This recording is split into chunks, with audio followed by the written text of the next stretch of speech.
you a songwriter? Are you looking to turn your songwriting passion into a full-time gig?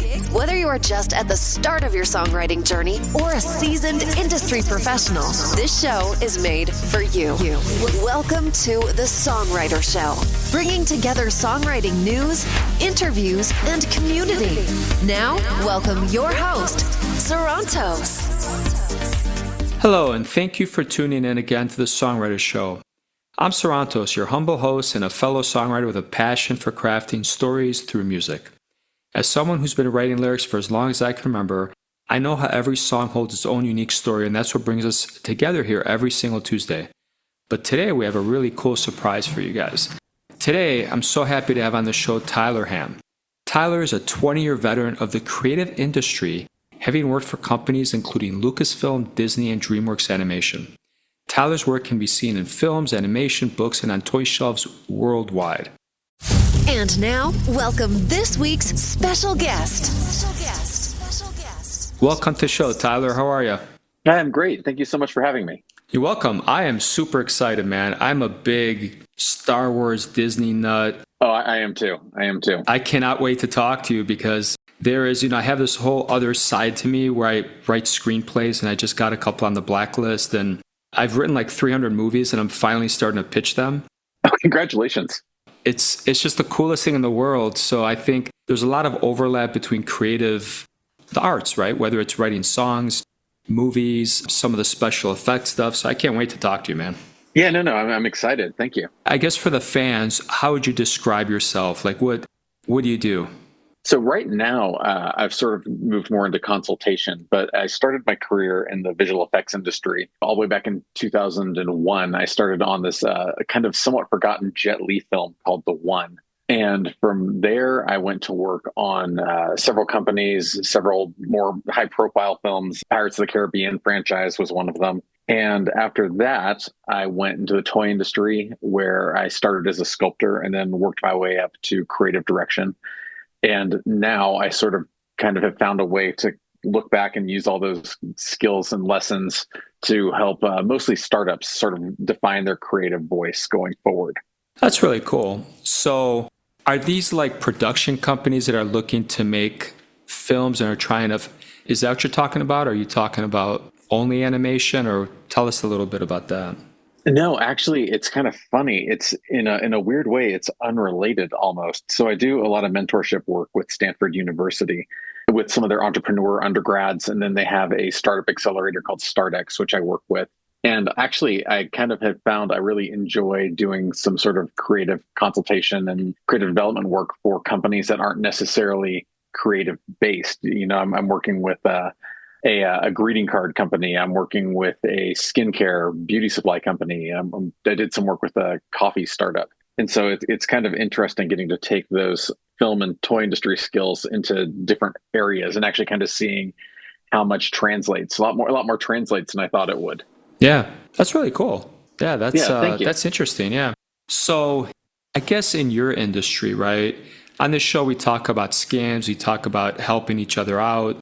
Fans are trying to figure out how we make songs. So in your industry, tell us a little bit, for people that don't know, how are animation or movies, these special effects that obviously is part of your story, how are they made? Like, is there some secret sauce or something? It's funny. It used to be more of a secret sauce because people were still developing the software. Like when I started, there weren't really things like home versions of some of these 3D softwares. And fast forward to last year's Academy Awards when the animated film Flow took Best Feature Animated Film. I mean, that was made using a freeware software that anyone can download. And so sort of, while there's still, I think, some proprietary softwares and secrets, really it's just about practice. It's about practicing sort of crafting your art, crafting your story. You're sort of having if you're interested in animation, like a career vision, learning about, the fundamentals of animation. So the fundamentals of what makes good animation good haven't changed since the dawn of animation. Concepts like squash and stretch and all those things you still see those in modern Pixar films, things that, Disney was doing back in the 20s and 30s. So, like old Walter Lantz cartoons and all of those. So sort of the fundamentals have stayed the same. It's really just a evolving tool set. Is there, so I can tell you in terms of like when I got started, I used Logic Pro, right? They're Mhm. an Apple-based thing, and Pro Tools is the other, probably the industry standard. So a guy like me that's starting GarageBand and Logic Pro, and you just get better and better, is there an animation software that if there's a newbie listening that's like, oh, I'd like to get into that, is there some software that he should start?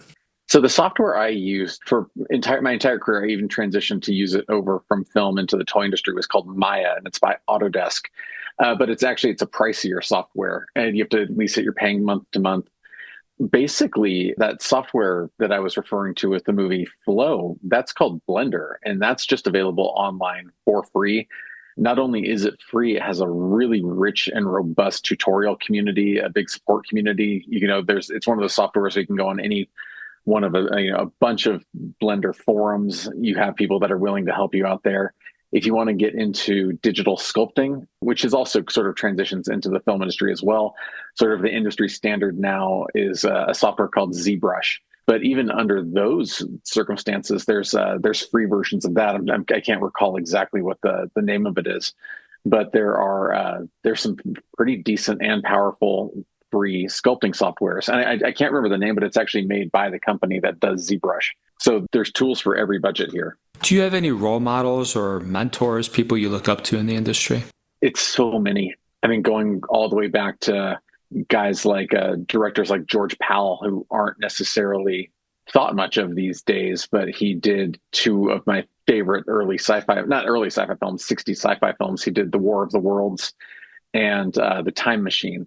And you can go back even further, guys like Ray Harryhausen, who I've actually gotten to meet several times, who was sort of the effects legend behind Clash the Titans Oh my and God, I remember Jason that and the movie. Argonauts. Yeah, yeah. It's so kind of there's this weird little midsection kind of between King Kong and Star Wars almost, where I guess it was a little past King Kong, but Ray Harryhausen, he is the bridge between those two worlds. So you have all the Sinbad films. So it's hard to make a list of people you look up to and not sort of add those masterminds on there, without even sounding a little cliche, like the Harryhausens, the George Lucases, the Willis O'Briens. Like I said, George Powell, who's a little less, a great film historian named Bob Burns was a good mentor of mine when I started sort of transitioning from film work into toy sculpture. Bob's still alive. In fact, he just celebrated his 90th birthday. Yeah. So that would be, guys like also like Phil Tippett, of course, would be one. There's really, it's one of those questions where you could probably answer for 20 minutes to Sure. 30 minutes, and then 10 minutes later, kind of do like, oh yeah, and Rick Baker, and the short answer is yes. There are plenty of role models and inspirations. With your toy background, if I wanted to make a little Sarantos toy that just ran around pretending he knows how to do everything, how would I get started with that if I wanted to make a toy? Well, that's probably you're looking at the AI and robotics there. But if you just wanted to make, which is outside of my pay grade, but if you wanted to just make one out of, say, like plastic, like I'm not sure how old you are. I'm in my late 40s, so I kind of grew up in that era of the plastic toy. Sure. You would first start out with some concept art, figure out what size you want it to be, how articulated you want it to be. Hire a sculptor, figure out, what kind of packaging would you like? What are the paint applications going to be? Again, it's one of those things that fundamentally hasn't changed much since sort of the dawn of manufacturing.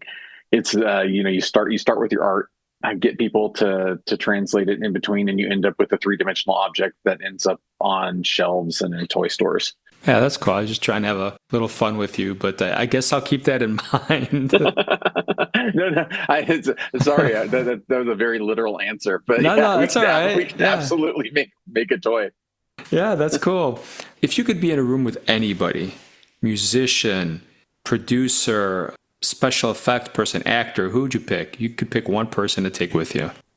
It'd be interesting, and it's probably cliche, but I would absolutely love to sit down with George Lucas sometime. And not even to talk about, necessarily. It'd be impossible to not talk about Star Wars. I've gotten to work with a lot of people who worked on the original Star Wars films, and just being a huge fan myself, I've always found myself asking them about it.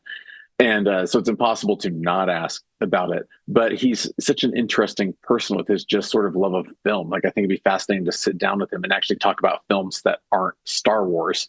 Ask him about sort of like, I love American Graffiti. I love that kind of hot rod culture era. He collects movie posters. I would love to talk to him about his movie poster collection. So he just seems like someone I really sit down and have a good chat with. Yeah. Well, if you do, please feel free to invite me, because I would fly to California and be there with you. But a long time ago, God, this must have been, 15 years ago. It was a long time ago, but we saw him. I was stopped at a stop sign or something.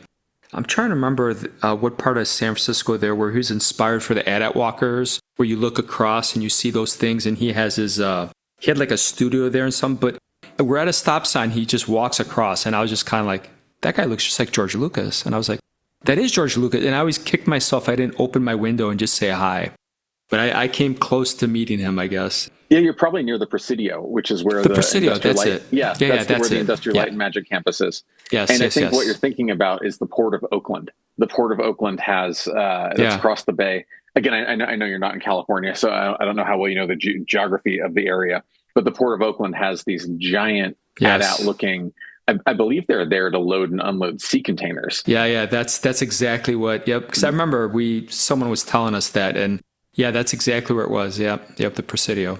It's amazing the things that inspired those. Like you read stories of the design of the Millennium Falcon was based on someone getting a burger with an olive pinned to the side.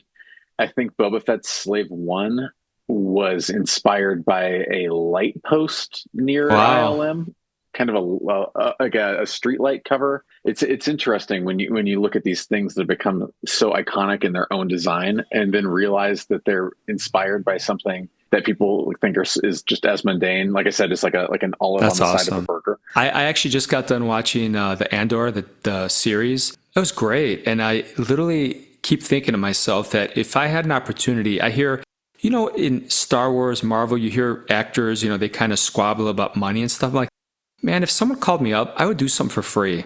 Just to be able to be in that franchise as anything, even if it's a little extra thing. Like, I don't know how people... I understand compensation is important, but I'm like a little kid. I would do anything they want. I would absolutely do the same. And I don't know if this is true or not. This is sort of just a rumor I'd heard, but I guess that's how Samuel L. Jackson ended up in the prequels. I heard if that's that. True. He just kind of asked George, like, I will just do anything. I will run across the screen in the background.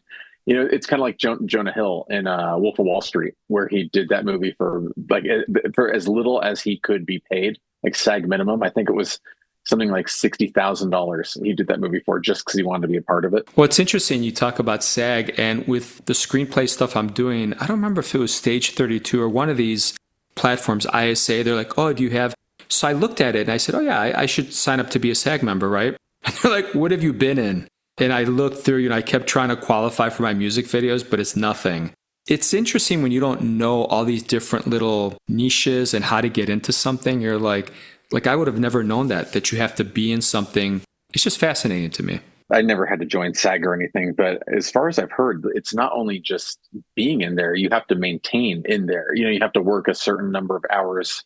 I believe it's per year. Yeah. And I think there are exceptions with retired actors who probably, I think some of them still get their insurances and things through there. Yeah. But yeah, it's not only, because I have a lot of friends who work towards getting into SAG, and it seems incredibly difficult, and things like YouTube and those videos kind of count, but you need a lot more hours than you would, you're getting a speaking role or something. My YouTube channel at this point, I get almost 1 million views per month. But it's not, you put your name, your social security, and kind of like checks if you qualify and you're not eligible. So I don't even know how the YouTube views would count. That's interesting. I didn't even think about YouTube.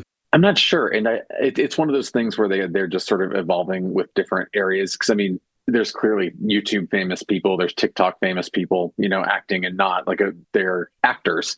But I think the qualifications have changed quite a bit over the years. So if there's a listener out there that wants to get into something similar to what you're kind of doing, is there a certain school or a certain website, where would you point them? Where would you say, hey, if you're just getting started in this, go there? And any recommendations for them? If you're trying to get into the visual effects industry, there are so many schools. And granted, there are ways, because one of the bonuses of being in the arts is it's not like being a lawyer or a doctor where your degree is your credential. You're basically solely judged by your abilities. And so you don't necessarily have to go to an elite level college to get into that. It's just, here's my demo reel. How good is your work? And with free softwares and things now, if you are self-motivated, there are so many online tutorials, or, there's great weekend classes if you want to go and get sort of a crash course. I was never really, I don't know what the word would be, I guess self-motivated enough to guide myself through through tutorials and things. Like, I kind of need someone to instruct me. So I actually went to essentially it was like a 3D trade school where it was kind of 4 years of college wrapped into about 18 months. But there's tons of great schools, like SCAD is a great school, Savannah College of Art and Design. A lot of my friends went through that school. The school I went to doesn't exist anymore. But, then of course you have like the USCs, UCLAs. If you want to get into toy design, something like that, I had no toy design background. When I actually got into the toy industry, I just lied and said I knew how to design toys, and I got kind of a shot that way. But there are great toy design schools and classes that you can take. Again, this is a little outside the show's wheelhouse, but what do you think people that listen to this show should know about? Like, you have the open mic, anything you want to talk about. Well, if I'm going to go personal, I can sort of pitch that I am also a children's book writer. And so a couple of years ago, I started developing some children's books that I'm trying to get made into an animated series now. And the series is called Rest in Peace. And they're all sort of rhyming books about monsters and how monsters would celebrate holidays that weren't just Halloween. So I have a Halloween book and a Christmas book and a Valentine's Day book. And I have a couple more sort of ready to go. I'm looking for a new publisher. The first two were published traditionally, and my contract ended with them. They did well, and so now I'm just trying to find a home for them as an animated series, or at least continue it as a book series. You mentioned publisher, and I just thought, man, the hardest thing, especially for someone like me, I love creating, and I'm hoping at some point, like Steve Martin's book was great about be so good they can't ignore you, and that's kind of what I've been trying to do the last couple of years. But I cannot wait to where I have an agent or manager or publisher that believes in me, where I can say, hey, here's these 200 books or screenplays, and then they can be like, yeah, edit this one can be, and just to kind of like take over the admin stuff and the pitching stuff. Not that I would have a problem meeting with a big publisher about a book or about selling a screenplay to Disney, but just all the minutia and the stuff in between, where at this level you're trying to find, well, maybe I'll enter that contest and maybe someone will notice me, or it's just really hard. And I get why the industry is like that, but after putting in your time and you start getting better and better, you get to a point where you wish that door would open for you, right? And the problem is then you have to figure out, well, which ones are legit, which ones are not, because people waste their time in quagmires with publishers that are not legit, It is so difficult. When I give talks about writing and what it's like to write a children's book, I always start by saying writing the book was the easiest part. Finding a publisher it took, I wrote the first draft of my first children's book in one night, and it took 8 years to find a publisher. I still can't find an agent. I read somewhere that they said the odds of a writer finding an agent are the same odds as an actor who is just a working, living actor becoming a famous actor. Like it's that big of a leap. And I believe it. I didn't think it would be this hard. I mean, I didn't think it would be easy, but I certainly didn't think that it would be as hard as it is. And I think the other thing I've seen in the music business, as well as any creative industry, is a lot of people quit, right? They think, oh, I want to do this. And then when they don't go viral in their first song, whereas I think other people that are more dedicated, and I'm not talking about you and I'm talking about anybody that just keeps doing it and keeps listening to feedback and getting better and keeps learning and doing courses and mentors and whatever you have to do, you get to a point where you want like creative management or just one of these big fish to kind of believe in you. It's not even about like the money. It's not about the contacts. It's about, wow, someone reputable. It's almost like winning a Grammy or an Academy Award, right? You get a little validation, and then hopefully it opens some doors where people will take your call or open your email, and it just hopefully gets you to that next step. No, that's exactly what it is. It's not even, and to be fair, getting an agent isn't guaranteed money in anyone's pocket, whether you're a musician or an actor or a writer or a painter or any agented creative. But there is it's kind of that stamp of approval. And it's that little bit of validation that makes things easier. Like, for example, I'm trying to go through and get my book series pitched as an animated series. And the studios are only accepting agented pitches. Yeah. It doesn't matter how good or bad my pitch deck is or my idea. It has to go through an agent. And so not only is it sort of the stamp of approval, it's sort of like it's a gatekeeper between trying to get to next levels of things. Listen, we're just two guys talking, but I empathize.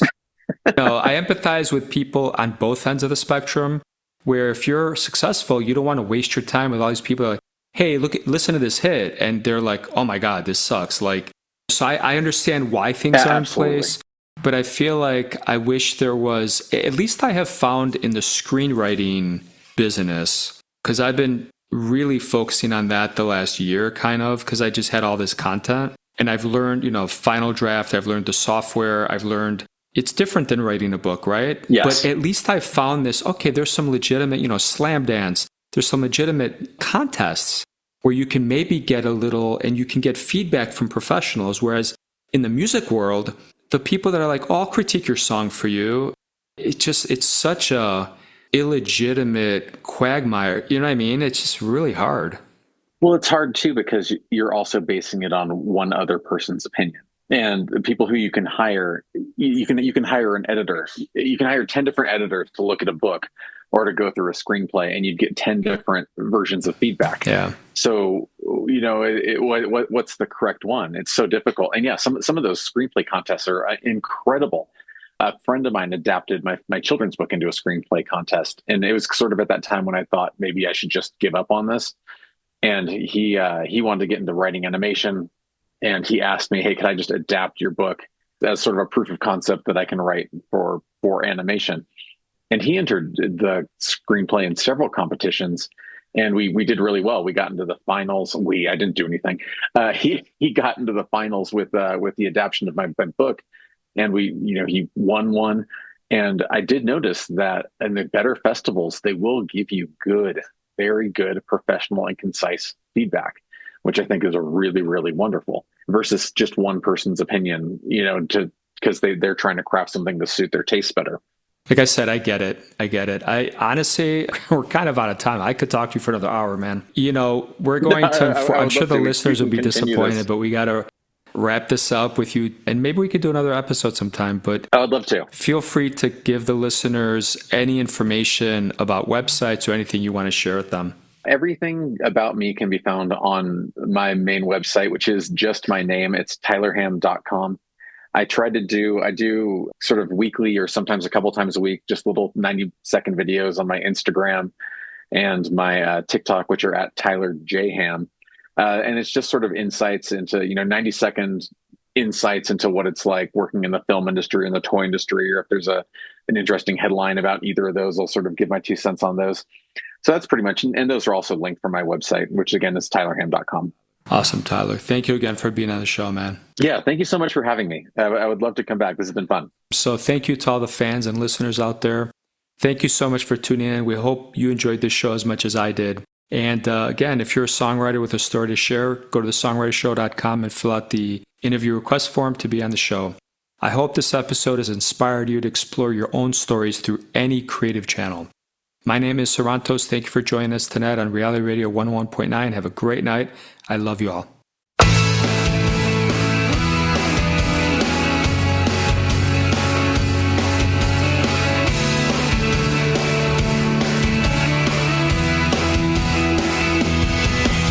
Sitting on the stairs, staring at the dark, wondering wonder if I made a mistake from the very start. It seemed so right way back when. Didn't realize I did everything she said. What kind of life am I choosing to live? What kind of lover doesn't like to give? How can I change her back into what she used to be? It's what I want nothing to hide. At what point did I simply lose control? Woke up each morning losing my soul. When you stop believing, it's never something good. When you start to wonder, that's when you should. What kind of life am I choosing to live?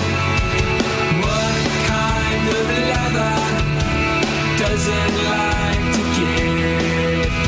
When did I make such a big mistake? It's what I want nothing to hide.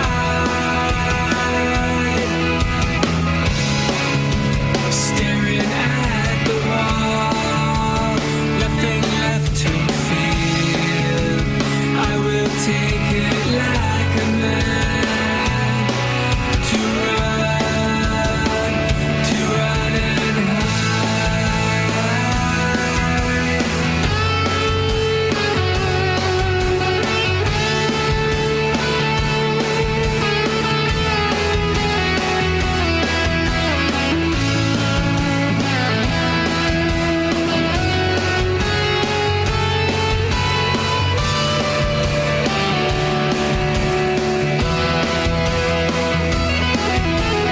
What kind of life am I choosing to live? What kind of lover doesn't like to give? When did I make such a big mistake? It's what I want nothing to hide. How can I change her back into what she used to be? It's what I want nothing to hide.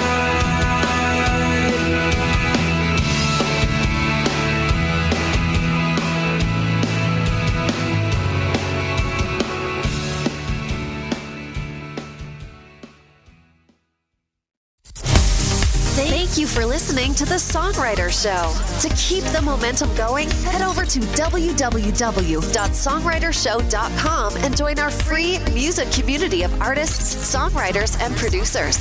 That's www.songwritershow.com.